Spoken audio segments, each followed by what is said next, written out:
Hello दोस्तों, आपका स्वागत है एक्यूप्रियोक स्माइल वर्ल्ड में। आज हम देखने जा रहे हैं कि ऑरिकुलर एक्यूप्रेशर से अपने स्पाइन की बीमारी कैसे ठीक करें। तो जैसे ऑरिकुलर एक्यूप्रेशर क्या है, ये सबसे पहले देखेंगे हम लोग। ऑरिकुलर एक्यूप्रेशर ये चाइना और फ्रांस में बहुत ज्यादा ट्रीटमेंट के लिए यूज होता है। ऑरिकुलर का मतलब होता है हमारा कान। हमारे कान का हमारे शरीर से बहुत नियर बाय संबंध है। हमारे कान का जो शेप आप देखेंगे तो जैसे गर्भ में बच्चा होता है उसी शेप में आपका कान आपको दिखाई देगा। उसका सर नीचे है, दोनों पैर ऊपर है, स्पाइन है, इंटरनल ऑर्गन है, तो सारे ऑर्गन हमारे कान में जुड़े होते हैं। तो ऑरिकुलर एक्यूपंक्चर मतलब ये कान। आपको जो स्क्रीन पे कान दिख रहा है, ये कान का शेप अगर आप ठीक से देखेंगे तो हमारे शरीर से बहुत ज्यादा मिलता है। तो ये कान के ऊपर हमारे हर बीमारी की ट्रीटमेंट की जाती है। इसके लिए आपको रेगुलरली, जैसे हम एक्यूप्रेशर या एक्यूप्रेशर करवाते हैं तो आपको रेगुलरली आने की जरूरत होती है, बट ऑरिकुलर एक्यूप्रेशर या ऑरिकुलर के जो ट्रीटमेंट है उसके लिए आपको रोज आने की जरूरत नहीं है। इसको आप 15 दिन में, महीने में एक बार करा के उस बीमारी से आप राहत पा सकते हो। तो कान बॉडी से बहुत नियर बाई है, ब्रेन से बहुत नियर बाई है, इसलिए कान की जो भी ट्रीटमेंट जाती है वो सीधा ब्रेन पे जाती है और ब्रेन से हमारे बॉडी पे असर करती है।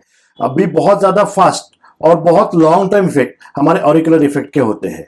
ऑरिकुलर एक्यूप्रेशर में आपकी सारी body as it is projected है। यहाँ पे हम आज स्पाइन देखेंगे और स्पाइन के ऊपर हम ट्रीटमेंट क्या क्या कर सकते हैं ये देखेंगे। तो ये ऑरिकुलर का एक छोटा पार्ट है स्पाइन, मतलब बाकी पूरी बॉडी की ट्रीटमेंट, हर एक बीमारी की ट्रीटमेंट हम ऑरिकुलर से कर सकते हैं। जैसे आपको माइग्रेन है, हेडेक है, बैकएक है, सर्वाइकल पेन है, नी में दर्द है, ऑर्गन में कहीं डाइजेशन की प्रॉब्लम है, कॉन्स्टिपेशन है, पाइल्स है, डायबिटीज है, अस्थमा है, थायराइड है, इन सारी बीमारियों का ट्रीटमेंट हम ऑरिकुलर एक्यूपंक्चर से या ऑरिकुलर एक्यूप्रेशर से करवा सकते हैं। तो इसके लिए आपको हमारे क्लिनिक में विजिट करनी पड़ेगी। बट आप घर पे भी ऑरिकुलर का ट्रीटमेंट कैसे कर सकते हैं, स्पाइन को कैसे ठीक रख सकते हो, स्पाइन को कैसे स्ट्रेट कर सकते हो, ये हम आपको इस वीडियो में बताएंगे। तो वीडियो को आखिर तक देख लीजिए। कान में बॉडी का प्रोजेक्शन कैसे आ रहा है, एक टेंटेटिव लिखेंगे, बाकी आपको क्लास आके पूरा सीखना पड़ेगा, तब जाके आप ऑरिकुलर एक्यूप्रेशर सीख सकते हो। तो एक जनरलाइज आपको घर पे रीढ़ की हड्डी के ट्रीटमेंट के लिए क्या करना है यहाँ पे हम देखेंगे। तो ऑरिकुलर में हमारी जो बॉडी बनती है उसके हिसाब से ये वाला जो पोर्शन होता है ये आपके सर का होता है। यहाँ से लेके यहाँ तक ये पूरी रीढ़ की हड्डी होती है। यहाँ पे हमारा चेस्ट वाला एरिया, यहाँ पे एब्डोमेन और यहाँ पे हमारे हाथ होते हैं और ये हमारे पैरों को रिप्रेजेंट करता है। तो इस वीडियो में आप देखेंगे कि हमारे स्पाइन को हम ट्रीट कैसे कर सकते हैं। बाकी के डिटेल्स हम आपको अगले वीडियो में दिए जाएंगे। तो जैसे ब्रेन से कनेक्टेड हमारी सर्वाइकल स्पाइन होती है, तो ये जो एरिया है ये एरिया आपके सर्वाइकल को रिप्रेजेंट करता है। तो गर्दन में कोई भी तकलीफ है तो आप यहाँ पे आप हल्का सा प्रेशर क्रिएट कर सकते हो पेन से या पेंसिल से। यहाँ पे मसाज करोगे तो आपके गर्दन के दर्द में राहत आएगी। यहाँ से लेके यहाँ तक आपका अपर बैक और मिडल बैक, जिसको थोरेसिक या डॉर्सल पार्ट कहते हैं स्पाइन का, वो एरिया यहाँ से लेके यहाँ तक आता है। सबसे ज्यादा प्रॉब्लम जो होता है वो हमारे लोअर बैक में। तो ये वाला जो एरिया है ये आपके लोअर बैक को L4, L5, L1, L2 ये जो एरिया है ये यहाँ पर रिप्रेजेंट करता है और यहाँ से आपके साइटिक नर्व जाती है। तो ये पूरा स्पाइन है। इस स्पाइन को आप अच्छे से मसाज रोज कर सकते हो।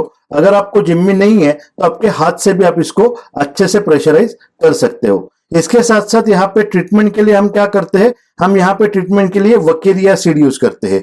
वकीरिया सीड को हम लोग यहाँ पे प्लेस करते हैं। ये आते हैं वकीरिया सीड, इसको हम निकाल के या आप राई के दाने को लेके भी ट्रीटमेंट के लिए यूज कर सकते हो। ये है वकीरिया सीड्स। इस वकीरिया सीड को जहाँ पे आपने चेक किया है, यहाँ पे जहाँ पे मसाज दिया है, जैसे गर्दन में दर्द है तो पेशेंट को यहाँ पे दर्द होगा, उस दर्द वाले एरिया पे ये जो सीड है इस सीड को अच्छे से चिपका देना है।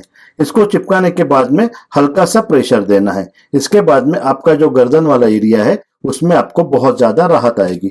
वैसे अगर आपके लंबर में एरिया में प्रॉब्लम है, L4, L5 में प्रॉब्लम है, तो उसके लिए हमको ये ऊपर वाले एरिया में जाके यहाँ पे ये सीड जो है ये चिपकाने होते हैं और इनको अच्छे से मसाज करना होता है।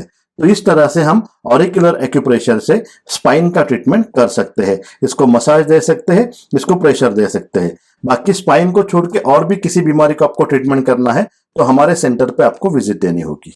तो दोस्तों, अभी हमने देखा ऑरिकुलर में स्पाइन को कैसे ट्रीट कर सकते हैं। इसी तरह से आप खुद भी ये ऑरिकुलर एक्यूप्रेशर थेरेपी सीख सकते हो। ये सीखने के लिए हमारे सेंटर में रेगुलरली इसके क्लासेस चलते हैं, वर्कशॉप चलते हैं। तो कोई भी आदमी इसको सीख के अपने आप को, अपने फैमिली को, अपने नियर वालों को लिए सेल्फ हीलिंग के लिए ये वर्कशॉप आप जरूर अटेंड कीजिए। या सिर्फ आपको ट्रीटमेंट लेना है, तो ट्रीटमेंट के लिए भी हमारे सेंटर में ऑरिकुलर एक्यूप्रेशर से हर बीमारी पे ट्रीटमेंट किया जाता है। इसके लिए आपको एक बार विजिट करनी पड़ेगी। तो दोस्तों, आप डेफिनेटली इसको लाइक कीजिए, फॉरवर्ड कीजिए और हमारे सेंटर में विजिट कीजिए। Thank you very much.